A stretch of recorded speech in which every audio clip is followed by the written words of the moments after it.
যে 10 চক্রে ভগবান ভূত, এই কথাটা এখন প্রচলিত আছে, মোটামুটি সমাজেও প্রচলিত আছে। মূল বিষয়বস্তু হলো ভগবান নামে একজন লোক ছিল, খুব জ্ঞান। আমি ভগবান, হ্যাঁ, না আমি ভগবান। আর তোমরা তো ভাবতেছো যে ওই ভগবান না, ওই ব্যক্তির নামই ভগবান দাস। ভগবান দাস। এটা অনেক জায়গায় পাবা, তোমার কার্টুনে পাবা, কিন্তু ভার্সন অনেক আলাদা। এক একজন এক এক ভার্সনে গল্পটা বলে। আমার কাছে এই ভার্সনটা ভালো লাগছে, আমি এটাকে মনে রাখছি। ভার্সনটা হলো এরকম যে ভগবান দাস রাজার খুব পছন্দের লোক হয়ে গেল অল্প দিনের মধ্যে, তার বিচক্ষণতার জন্য। এত বেশি বিচক্ষণ এবং এত বেশি জ্ঞানী, যে কোনো সিদ্ধান্ত তাড়াতাড়ি নিতে পারেন, তাড়াতাড়ি বলতে পারেন, এবং সিদ্ধান্ত সঠিক হয়।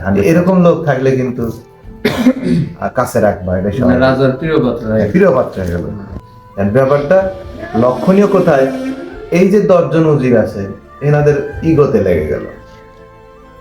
ইগোতে লাগার কথা যে আমাদের আর পাত্তা দেয় না, রাজামশাই শুধু ভগবান দাস নিয়ে করে থাকেন, তাহলে এই বিষয়টা কি করা যায়। তখন এই 10 জন সিদ্ধান্ত নিলেন যে কোনো মূল্যে এই ভগবান দাসকে রাজার কাছ থেকে সরে যাও। হিংসা শুরু করছে। হ্যাঁ, হিংসা। এখন কিভাবে করে, একদিন জরুরি মিটিং হচ্ছিল রাজার রাজ দরবারে, তখন এই 10 জন উজির চিন্তা করলো যে কোনো মূল্যে গার্ডদের হাত করা লাগে। দারোয়ান গার্ড যাকে যায় যে ভাষায় বলে, তখন এদেরকে হাত করে, সেটা যেভাবে হোক পয়সা দিয়ে হোক। বলে যে শর্ত হলো ভগবান দাসকে রাজ দরবারে ঢুকতে দিল যখন মিটিং চলাকালীন। তখন অনেকগুলো তো থাকে, বাধা থাকে রাজার কাছে আসতে, যে আপনার যাওয়ার এখন অনুমতি না, একটু পরে যে কোনো মূল্যে তাকে কাল ক্ষেপণ করা। এক পর্যায়ে ওই উজির গুলো 10 জন বলতেছে, দেখছেন আপনি যাকে এত ভালোবাসেন সেই ভগবান দাস আজকে একটা জরুরি মিটিং, তিনি অনুপস্থিত। রাজাকে বারবার বলাতে রাজার তো মাথা একটু রাগ হয়ে গেছে। তখন তিনি বলে ফেলছেন, যাও ভগবান দাসকে যেন আমার সামনে আর না দেয়, ভগবান দাসকে আমার সামনে রাখতে দিল। তো তখন ওই উজিরের একজন প্রতিনিধি এসে দারোয়ানদের বলে দেয় যে রাজামশাই হুকুম, ভগবান দাস যেন কোনোভাবেই রাজার সামনে যেতে না পারে। এই কথাটা বলাতে ভগবান দাসকে আর কোনোভাবেই রাজার কাছে ঢুকতে দেওয়া হলো। এই পর্যন্ত ঠিক ছিল। তারপরে অনেকদিন চেষ্টা করলো যে কোনো মূল্যে ভগবান দাস রাজার কাছে যাবে, গিয়া এই ভুল যে হয়েছে, বিষয়টা যে ভুল বোঝানো হয়েছে, হ্যাঁ এটা ভেঙে দিলে যে না, আমি সেদিন আসতে চাইছিলাম কিন্তু দারোয়ানরা আমাকে বা গার্ডরা আমাকে ঢুকতে দেয় নাই, দেরি করেছে, এই জন্য আপনার জরুরি মিটিং এ প্রবেশ করতে পারে।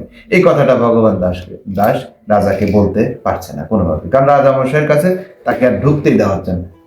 রাজামশাই এই অসন্তুষ্টির কারণ হচ্ছে 10 জন রাজাকে বুঝাইতে সক্ষম হয়েছে, দেখেন আপনার গুরুত্বপূর্ণ দিনে সে আসেন, অথচ এত ভালোবাসেন। কিন্তু রাজামশাই কিন্তু ভগবান দাসকে ভালোবাসতেন তার মেধার কারণে। রাজামশাই এটা ভুলে যা তাকে শাস্তি দিলেন। তখন কি করলেন যে এই ভগবান দাস অনেক দিন অপেক্ষা করে করে করে করে দেখা করতে পারি না, তো তখন দেখে যে রাজামশাই একটা জায়গায় যাচ্ছেন মোহর নিয়ে। তো ওই পথে একটা তেঁতুল গাছ ছিল, তেঁতুল গাছের উপরে ভগবান দাস উঠে বসে আছে। যে এই পথে যখন যাবে তার পালকি বা তার যাবে, ঠিক পালকি যাওয়ার সময় তখন লাফ দিয়ে নেমে রাজামশাইকে বলবো যে রাজামশাই সেদিন আমি এসেছিলাম কিন্তু দারোয়ানটা ঢুকতে দেয়, মানে ভুলটা ভেঙে যেতে আর কি। তো রাজামশাইকে তো 10 জন সবসময় উজির একেবারে বেষ্টন করে রাখে। হ্যাঁ, একজনের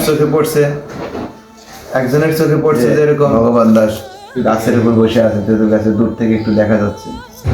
তখন রাজামশাইকে বলছে যে রাজামশাই, ভগবান দাস তো মারা গেছে, ভগবান দাস মারা গেছে, এবার সে মারা যায় ভূত হয়ে তেঁতুল গাছে বসে থাকে। আপনি এখান থেকে যাচ্ছেন যেহেতু এই পথে তো আমরা যাচ্ছি, তাহলে একটু সতর্ক থাকবেন। তখন রাজা মশাই বলতেছে, এই আমি ভূতের সামনে যেতে চাই না, ভূতের সামনে পড়তে চাই না। তো তখন তার পর্দাগুলো, পালকির পর্দা টেনে দেয় আরো, আর তার সিকিউরিটি বাড়া দেয়। ভগবান দাসের সেদিন আর দেখা করা হলো না। এই তখন থেকে বলে 10 চক্রে ভগবান ভূত। ভগবান দাসকে ভূত বানাবে। ভূত বানানো এটা একটা রূপক গল্প। বলে